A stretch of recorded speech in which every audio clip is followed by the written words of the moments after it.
yang sama-sama kita hormati Buya Bobby. Namo ganti nak? Kalau biage nantilah. Baba Samasi Al-Wali, ya, itu nama Bobby gini, ya. Nama gurunya Imam Bahauddin Shah Naqsyabandi punya guru namanya Mir Kulal. Mir Kulal itu berguru kepada seorang namanya Baba Samasil Wali. Baba Samasi ini atau Syekh Samasi, Baba itu ya Bobby lah. Artinya guru, tuan, ayah, kiai gitu artinya sama, ya. Beliau lagi safar di kota Bukhara, Uzbek. Alhamdulillah kami hampir seminggu di sana, mutar menziarahi dan menerusi kembali silsilah zikir yang dipakai oleh orang-orang Sulu di Sumatera Barat dan sekitarnya, dari Aceh sampai ke ujung Sumatera. Itu pengamal, semua ulama-ulama kita pengamal Thariqah An-Naqsyabandiyah. Imam Baba Samasil Wali, beliau itu lewat satu kampung namanya Qasr Al-Arifin atau Al-Arifan, kalau nggak salah itu namanya, ya. Kalau diterjemahkan istana para arifin, istana ahli ma'rifat. Beliau lewat satu kampung. Di saat itu Imam Bahauddin Shah Naqsyabandi sedang di dalam perut ibunya. Berarti sudah lahir atau belum? Belum. Masih di perut ibu, berarti janin. Kalau yang begini udah jadi anak kecil, udah jadi balita. Kalau yang adik-adik ini udah jadi anak-anak udah, ya. Kalau yang sudah SMA udah remaja. Ini masih dalam perut. Tapi Allah itu sudah memilih kekasihnya semenjak azali. Azali itu masa sebelum alam dicipta. Allah sudah pilih nama-nama wali. Dan nama itu tercium baunya oleh Imam Baba Samasil Wali. Ya, Baba Samasi, gitu nama kecilnya. Ya, Al-Wali itu gelarnya. Baba Samasi ini mengabarkan kepada muridnya namanya Mir Kulal. Mir Kulal, ini di kampung ini akan lahir seorang wali. Ada seorang ibu sedang hamil yang di dalam kandungnya adalah seorang calon wali besar. Itulah yang bernama Muhammad Bahauddin Shah Naqsyabandi. Dulu Baba Samasi, jadi Baba Samasi ini zikirnya keras. Jadi kalau zikir la ilaha illallah, la ilaha illallah, nah ini ada zikirnya begitu, ya. Mir Kulal sama. Jadi waktu kami ziarah ke Mir Kulal, itu efek zikir itu bangkit kembali. Padahal Ambo zikirnya lebih senang zikir yang lembut, kecuali di saat tertentu. Ketika ziarah kepada Maulana Al-Imam Mir Kulal atau Amir Kulal, zikir keras itu muncul lagi. Sampai kemudian kita meneteskan air mata dan nikmatnya bukan main.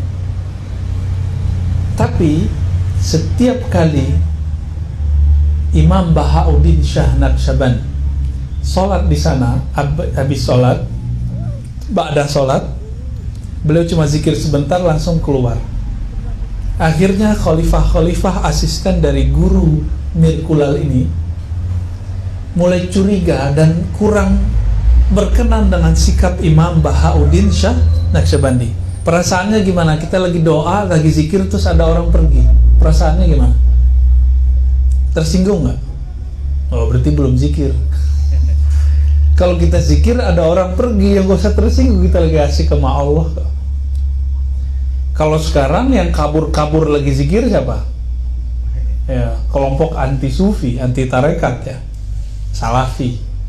Nggak apa-apa, ya. Dulu ada imam kita kok, Imam Bahauddin Shah Naqsyabandi. Shah itu artinya pemimpin, Naqsyaband artinya Naqsyabandiyah, pemimpin Naqsyabandiyah. Imam Muhammad Bahauddin Shah Naqsyaband itu, beliau ahli hadis, beliau khatam Sahih Bukhari, bahkan hafal, maka disebut dengan Imam Sunnah di zamannya. Tertulis di nisannya panjang tinggi ya, setinggi ada yang SMA lah, ditulis di situ Imam Sunnah Qami'ul Bid'ah, Imam Sunnah penghancur bid'ah. Jadi itu gelar beliau. Ketika beliau keluar dari masjid, lalu khalifah dan asisten-asisten dari Mir Kulal itu mulai kemudian marah kepadanya, dan mereka menghasut gurunya. Menghasut artinya menghasut, memprovokasi, mengajak gurunya supaya membenci Bahauddin Shah Naqsyaband. Wahai tuan guru Mir Kulal, itu si Muhammad Bahauddin murid kurang ajar, masih muda tapi nggak sopan, kita zikir-zikir dia keluar. Apa jawaban Mir Kulal? Diam. Kok disuruh diam? Kalian tidak tahu kualitas kewalian di dalam dirinya. Jadi ternyata tidak semua orang yang tidak ikut zikir keras itu anti zikir. Nah ini hati-hati ya, hati-hati ntar. Siapa tahu Nabi Khidir kan, siapa tahu wali Allah. Ternyata Imam Muhammad Bahauddin Shah Naqsyaband pribadinya lembut. Beliau tidak suka zikir yang keras. Suka zikirnya mata dipejam, lidah dikunci, mata ke kepala ke bawah. Apa bahasa orang Solo? Mana kuah? Ya. Kayak gitu. Zikir di kolbunya, lidahnya dikunci. Nanti yang boleh mengajarkan itu cuma mursyid ya. Jangan dicoba-coba sendiri. Jangan coba-coba nak. Harus dibimbing oleh guru. Kalau enggak, nanti yang bergetar nanti bukan zikrullah ya, nanti godaan-godaan setan ya. Yang muncul rasa takut bukan rasa tenang. Nah, ini tanda-tandanya. Jadi Imam Bahauddin Shah Naqsyaband merubah metode zikir yang diajarkan gurunya turun-temurun. Dulu bersumber dari Maulana al-Imam Abdul Khaliq al-Ghujdawani yang semasa dengan Abdul Qadir al-Jailani, al-Imam al-Qutub al-Rabbani, Sultanul Aulia di zamannya ya. Jadi kalau di Baghdad ada Syekh Abdul Qadir al-Jilani, sedangkan di Uzbek ada Syekh Abdul Khaliq al-Ghujdawani. Ini seperguruan, berguru kepada Imam Yusuf al-Hamadani. Tapi Syekh Abdul Khaliq mengajarkan zikir keras, la ilaha illallah, la ilaha illallah, begitu turun-temurun terus ya. Ada yang suka lembut lagi, ganti lagi, keras lagi, sampai ke zaman Imam Muhammad Bahauddin Shah Naqsyaband itu lembut kembali. Nah dulu di daerah Payakumbuh, sebelum berkembang tarekat Samaniyah itu cabang dari Qadiriyah Khalwatiyah, maka zikirnya keras, la ilaha illallah, bahkan sampai kelihatan oleh orang yang tidak paham dianggap kesurupan, ya enggak? Mana ada orang kesurupan baca la ilaha illallah, kan enggak, itu la aqla lahu. Orang yang menuduh begitu enggak paham. Ada enggak orang kesurupan baca la ilaha illallah? Paling cari-cari lah. Kalau orang kesurupan ya enggak beres. Ketika orang asik ekstase namanya membaca la ilaha illallah, jika pribadinya mungkin mengalami atau merasakan sesuatu yang keras, maka dia akan berteriak. Nah ini adik-adik suka nonton bola nggak? Suka nonton bola nggak? Ayo angkat tangan yang nonton bola. Pada malu.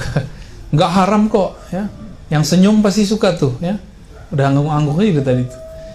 Pas bola mau gol teriak nggak? Tuh boleh nggak? Boleh nggak? Bid'ah nggak? Ustadz ini persoalan dunia. Persoalan dunia oke, tapi itu kan hobi. Ada orang hobinya zikir. Yang ditendang bukan bola, tapi yang ditendang kalimah supaya masuk ke dalam kolbu. murid-muridnya Syekh Abah Anom itu seumuran adik-adik ini sudah bisa zikir kolbu, zikir keras. Cek aja videonya udah banyak ya. Dikira oleh yang nggak ngerti kesurupan setan, berarti dia nggak bisa bedain setan sama malaikat ya.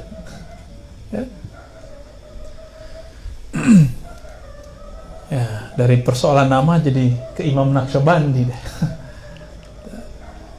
Di Solo dulu ada seorang ulama namanya Maulana Syekh Khatib Ali ya. Tapi Solo Selatan kali ya. Syekh Khatib Ali, beliau berkiprah di Padang, membuat sekolah di Padang, tapi ikut salah satu pergerakan nasional, kalau nggak salah namanya Al-Irsyad ya. Syekh Khatib Ali itu mursyid tarekat Naqsyabandiyah. Kami beberapa waktu lalu ketemu keturunannya dan beliau mengabarkan tidak ada yang menjawab ijazahnya. Jadi tidak ada yang bisa diijazahkan, tidak ada pelanjutnya. Syekh Khatib Ali dulu ngaji ke Mekah dan Madinah. Di Madinah beliau ketemu seorang guru namanya Maulana Syekh Ahmad Amin Ridwan yang bergelar Syekh Dalail, dan dari beliaulah orang-orang di daerah Payakumbuh belajar Batu Sangkar juga ya, belajar Thariqah Samaniyah. Siapa itu? Di Batu Sangkar ada namanya Tanah Datar juga ya, Syekh Abdurrahman Kumango. Itu beliau, ini sama semua nih, cuma beliau angkatan awal bersama dengan Syekh Abdurrahman di daerah Batu Hampa ya, pendiri Madrasah Al-Manar. Mereka belajar di mana dulu? Di Madinah. Di waktu itu Madinah belum dikuasai oleh Wahabiyah. Paham? Jadi Madinah yang sekarang udah beda. Nanti nunggu Imam Mahdinya keluar dulu baru beres tuh. Ya. Sekarang orang ziarah di kuburan Nabi itu dibentak oleh askar. Sentuh-sentuh. Ya. Dindingnya dianggap syirik, haram, syirik. Syirik ya haji, haram ya haji, gitu ngomongnya. Jadi seorang syekh namanya Syekh Sya'rawi dari Mesir mencium dinding kuburan Nabi Sallallahu Alaihi Wasallam. Diteriakin oleh askar, dia nggak tahu yang di depan dia seorang ulama besar. Haram ya haji, syirik ya haji, kira-kira begitu kata dia. Ya, karena beliau mencium. Coba, mencium ada urusannya sama syirik nggak? Gimana? Hah? Babah Samasi, Buya Babah Samasi gelar beliau ya, Bobby Babah Samasi. Mencium ada urusannya sama syirik nggak? Saya cium anak saya syirik nggak? Syirik nggak? Cium tangan guru syirik nggak? Serius? Baik. Kalau ada orang mencium tembok, syirik nggak? Paling bahlul ya, itu kok bahlul. Tembok dicium-cium, kecuali tembok orang soleh, itu rumahnya orang soleh. Atau seperti kisah Laila Majnun tidak bisa ketemu Laila, cukup dia menghirup udara jalan yang arah ke rumah Laila, rindunya sudah sembuh. Itu siapa? Majnun. Namanya Majnun, tau Majnun? Sama. Tapi Majnunnya karena cinta. Bukan Majnun yang hilang akal, bukan. Itu Majnun itu kisah-kisahnya sama dengan Sufi. Ketika cinta, cukup melihat ke arah kampung sang kekasih, rindu pun sembuh. Ya, itu sembuh sama beliau tuh. Tapi kalau sudah dosisnya tinggi nggak bisa sembuh, harus akad dulu. Baik, Syekh Sya'rawi karena diteriakin syirik ya haji, ya haram ya haji, maka dia ambil itu si askar, dia cium keningnya askar. Bingung askarnya. Hah? Orang Arab biasa begitu. Jadi kami dulu waktu ngaji ke ulama Suriah, itu syekhnya cium jidat, cium kepala, jidat, terus cium hidung, cium bibir. Aneh kan tuh? Cowok sama cowok cium bibir. cuma gitu aja. Itu tanda dia menganggap kita muridnya. Asli. Cuma karena saya waktu itu lagi flu, saya nggak mau. Dan jerawat saya lagi banyak-banyaknya waktu itu ya. Malu banyak bukit-bukit. Dulu guru kami Syekh Aiman Syawwa, Imamul Lughah Sibawayh Adal Asr. Jadi kalau ada Sibawayh zaman ini, salah satunya beliau pewarisnya. Al-Quran itu satu kata itu bisa dijelaskan i'rabnya dalam 10 penjelasan oleh beliau. Jadi i'rab tidak hanya satu model. Bisa dibaca A, I, U. A-nya kenapa, ada beberapa sebab. U-nya kenapa, sekian sebab. Banyak penjelasannya. Maka adik-adik, kalau mau jadi ulama, harus kuat dalam ilmu nahu dan saraf. Jangan jadi saraf ya. Nahu dan saraf. Saraf, perubahan kata. Dicium kening si Askar bingung. Syekh Syarawi nanya, ini syirik gak? Bingung dia, nggak jawab, jalan aja. Di situ dia bingung, si Askar mulai bingung. Oh iya ya, mencium nggak ada urusannya sama syirik. Syirik itu dua aja, saya sering menjelaskan ini. Tolong diingat-ingat adik-adik, biar nggak salah mensyirikkan yang bukan syirik. Syirik pertama, syirik akidah. Apa? Meyakini ada sesembahan atau kekuatan sebanding dengan Allah. Syirik kedua, syirik ibadah, menyembah selain Allah. Paham? Jadi syirik cuma dua ya. Syirik akidah, syirik ibadah. Nggak ada syirik mencium, nggak ada. Syirik ziarah nggak ada. Orang ziarah, coba tanya orang ziarah, nggak ada kok. Yang penting kalau di Ahlus Sunnah ya, nggak ada orang ziarah, maupun yang nangis di situ, walaupun dia ngambil tanah, itu nggak ada yang syirik.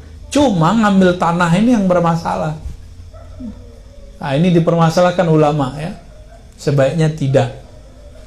Tapi ada ulama yang membolehkan untuk bab tabarruk, bab mengambil berkah. Nah, kalau saya memilih untuk tidak ya. Kita menghindari khilaf.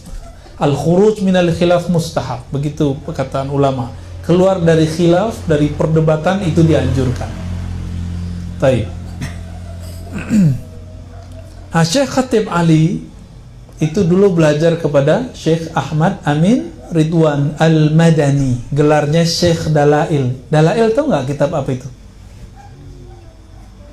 Dalail kitab sholawat. Dulu, zaman-zaman dulu, zaman kegemilangan Islam di negeri kita, kalau ada maulid Nabi baca Dalail, ada sunatan baca Dalail. Kalau sekarang sunatan pakai apa? Ya, benar nggak? Berganti nggak? Ganti. Dulu ada acara apa? Dalail, kitab sholawat. Tapi sekarang cuma untuk orang meninggal. Di sini masih nggak? Udah nggak ada ya? Udah jarang ya? Waduh, parah juga nih. Di Batu Sangkar tuh masih ya. Di daerah Pasaman, di daerah Kabupaten 50 Kota itu masih.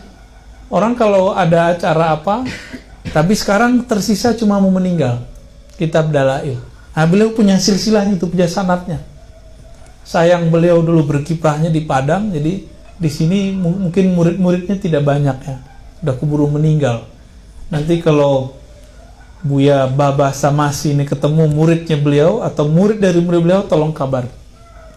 Kita sedang mengumpulkan siapa orang yang terhubung dengan ulama-ulama besar ini. Kalau Syekh Sulaiman Ar-Rasuli jelas murid-muridnya masih banyak, atau murid dari muridnya masih ada. Syekh Abdul Wahid Salihi dari Payakumbuh, kalau tadi Agam ya, itu masih banyak murid-muridnya masih ada ya. Syekh Jamil jauh nggak dari sini? 1 jam ya, dekat ya. Udah ziarah belum? Belum ya. Syekh Jamil jauh punya murid ajib, Syekh Zakaria Labaisati. Mereka berdua itu guru dari guru saya, Maulana Syekh Hasan Al-Basri ya, mursyid Thariqah Samaniyah dan Naqsyabandiyah. Nah, harapannya dengan adanya pesantren ini nanti, dan saya menceritakan yang barusan, adik-adik terpanggil lagi untuk mengkaji kitab-kitab yang sudah ada. Maka tadi saya nanya, Di sini ngaji kitab nggak? Ngaji ya?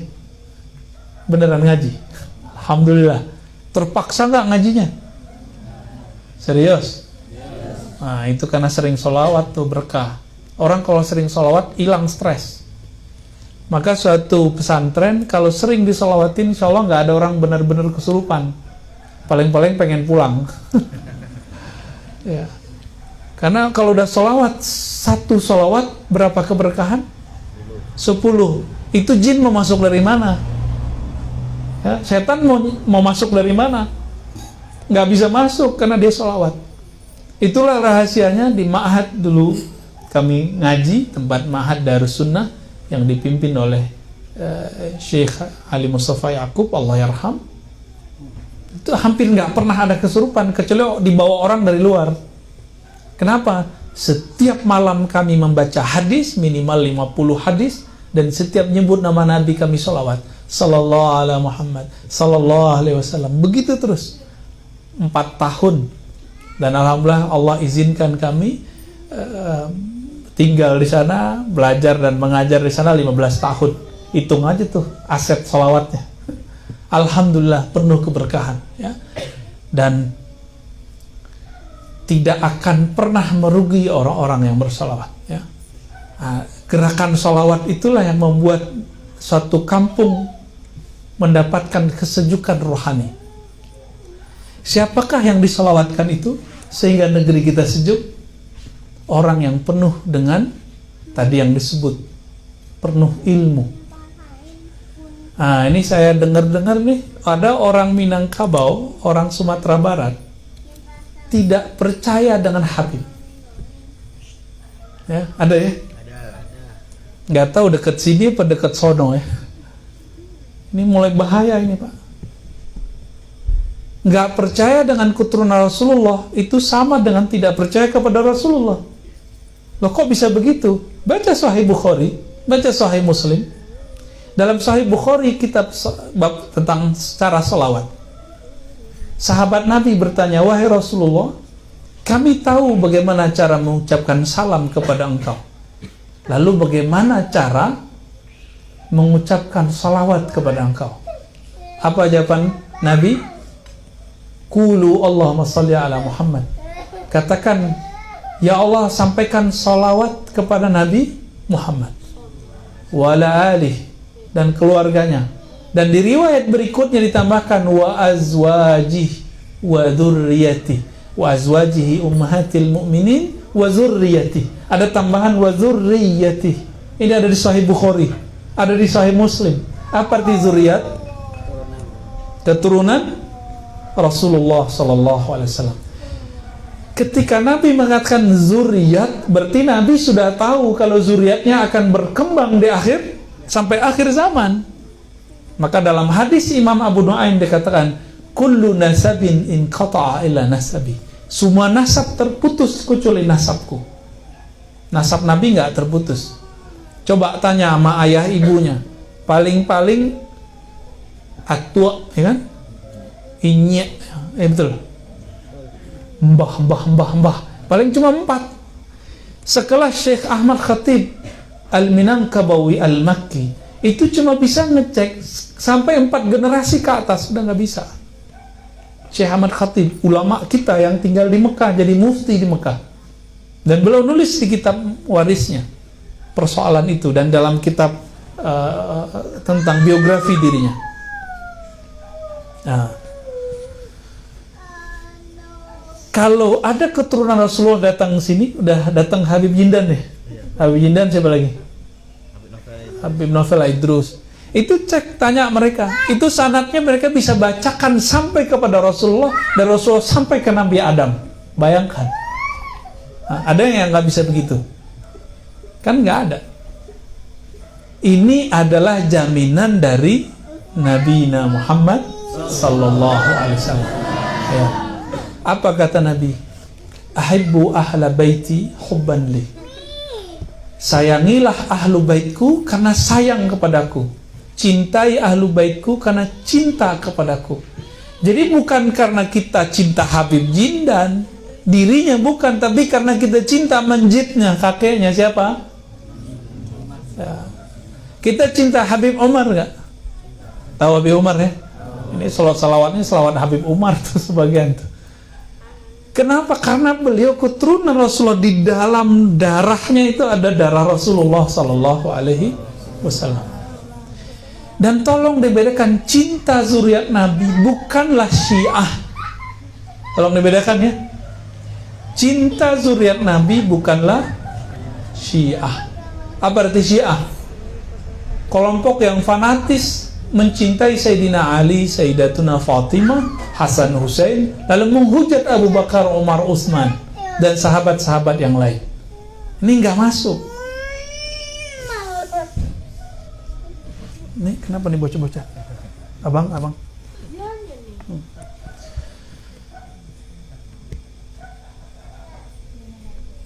Jadi Ahlus Sunnah mencintai Ali, mencintai Fatimah, mencintai Hasan Hussein. Kenapa dicintai? Karena mereka ahlu bait Nabi Sallallahu Alaihi Wasallam. Mencintai mereka itu bagian dari ajaran Ahlus Sunnah. Ini bagian dari Ahlus Sunnah, tolong diingat-ingat. Makanya di Pariaman, setiap yang lahir ada nasabnya kepada Nabi dikasih gelar depannya Sidi. Bukan Sidi yang itu ya, Sidi. Asalnya dari Sayyidi. Biasanya orang Arab Afrika menyebutnya Sidi, Sidi Syekh. Orang Mesir, orang Aljazair, Tunis, sampai ke Maroko, Mauritania, Maghrib, itu nyebut guru itu Sidi Syekh. Sidi Syekh, dari kata Sayyidi Syekh. Sayyidati berubah menjadi Siti. Maka gelar Siti dulu aslinya itu eksklusif hanya untuk keturunan Rasulullah Sallallahu Alaihi Wasallam. Dan yang paling bahaya apa? Ini yang pernah kami sampaikan waktu di Dumai. Dumai Peduri, Bang Henry, tentang Imam Mahdi itu. Dumai ya. Jadi hadis-hadis mengenai Imam Al-Mahdi dan hadisnya sahih bahwa imam akhir zaman yang menjadi juru selamat itu keturunan Rasul Sallallahu Alaihi Wasallam. Maka mengingkari adanya zuriat Nabi saat ini berarti mengingkari munculnya Imam Mahdi. Jadi kalau ada orang bawa nama Ahlus Sunnah tapi tidak terpercaya dengan adanya Habib, lalu menuduh Habib Syiah semua, berarti dia tidak faham akidah Ahlus Sunnah. Harus dikasih kepahaman, harus piknik gitu. Gak usah jauh-jauh baca kitab, baca Sahih Muslim cukup. Di Sahih Muslim Nabi SAW bersabda, wahai manusia, inni tarikum fikum thaqalain. Aku tinggalkan bagimu dua pesan yang berat. Yang biasa dikenal apa? Taraktu fikum amrain. Ya, aku tinggalkan dua perkara. Ya, in tamassaktum lan tandillu abada, gitu ya. Kalau kamu pegang teguh kamu tidak sesat. Kitab Allah wa sunnati, kitab Allah dan sunnahku. Itu hadis yang hasan, tidak sampai derajat sahih. Yang derajat sahih dalam Sahih Muslim disebutkan apa kalimatnya? Kitab Allah dan nomor 2 ahla baiti, ahlu baitku. Dan Nabi ulang sampai 3 kali, uhadzirkumullah fi ahli baiti. Aku ingatkan kalian hati-hati terhadap ahlu baitku. Hati-hati. Semenjak Sayyidina Al-Hasan bin Ali mengislah antara Sayyidina Ali ayahnya dengan Sayyidina Muawiyah rival ayahnya, mereka perang saat itu. Maka sejak saat itu para habaib, para Alawi, mereka tidak terjun ke politik praktis. Itulah yang dipakai oleh Habib Umar. Ya. Tapi beberapa Habib senang ikut politik praktis, masuk ke partai, bergerak, itu urusan dia. Tapi mayoritas para habaib mereka memilih untuk tidak. Nah, coba tanya Habib Umar, begitu jawabannya. Ya. Itu yang saya dengar dulu waktu salah satu multaqo di Jawa Barat. Ya. Maka teman-teman, adik-adik, para asatis, yang kering dari negeri ini, dari negeri Minangkabau yang kita cintai adalah satu hal: mempercayai habaib sebagai keturunan Rasulullah, lalu menghormati mereka dan membawa ajaran mereka. Itu yang kurang. Terlalu sensitif, jadi kecurigaan kita terlalu tinggi.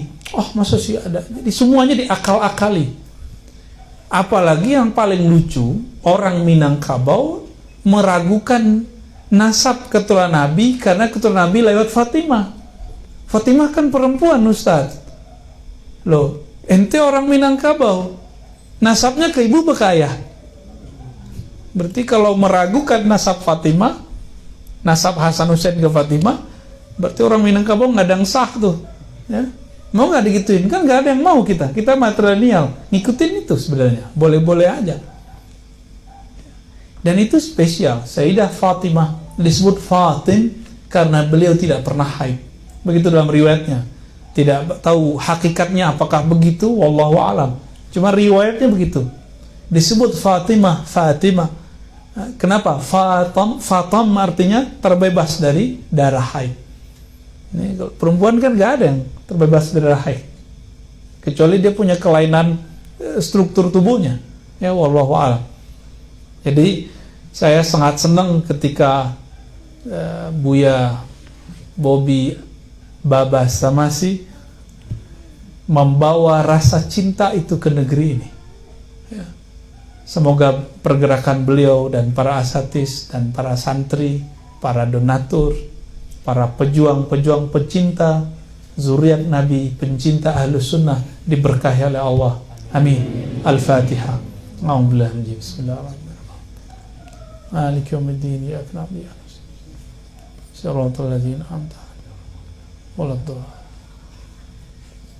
Suatu kali ayah Buya Hamka ditanya, manakah yang lebih mulia, Habib atau ulama? Habib atau Buya? Habib atau Kiai? Habib atau Ustadz? Apa jawaban beliau? Beliau ini orangnya rasional, orang kita.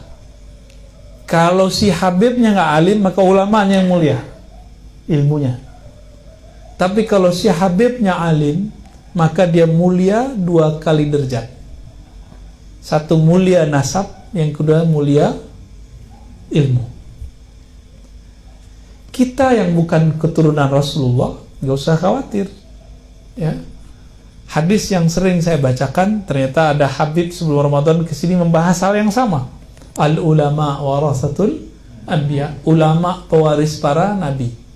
Kalau ada seseorang meninggal yang berhak menerima warisnya disebut keluarga, bukan? Nih adik-adik nih, ada orang meninggal, belajar ilmu waris. Seorang bapak meninggal, yang bisa menerima warisannya anaknya, keluarganya, bukan? Tetangga bisa nggak? Anak angkat bisa nggak? Enggak. Coba perhatikan kalimat hadisnya.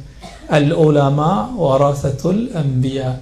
Ulama itu pewaris para nabi. Kalau pewaris keluarga, bukan? Keluarga. Maka keluarga hakikinya Rasulullah itu adalah yang berilmu dan ilmunya nyambung kepada Rasulullah SAW. Warisan itu mesti ada nasabnya, nasab fisik.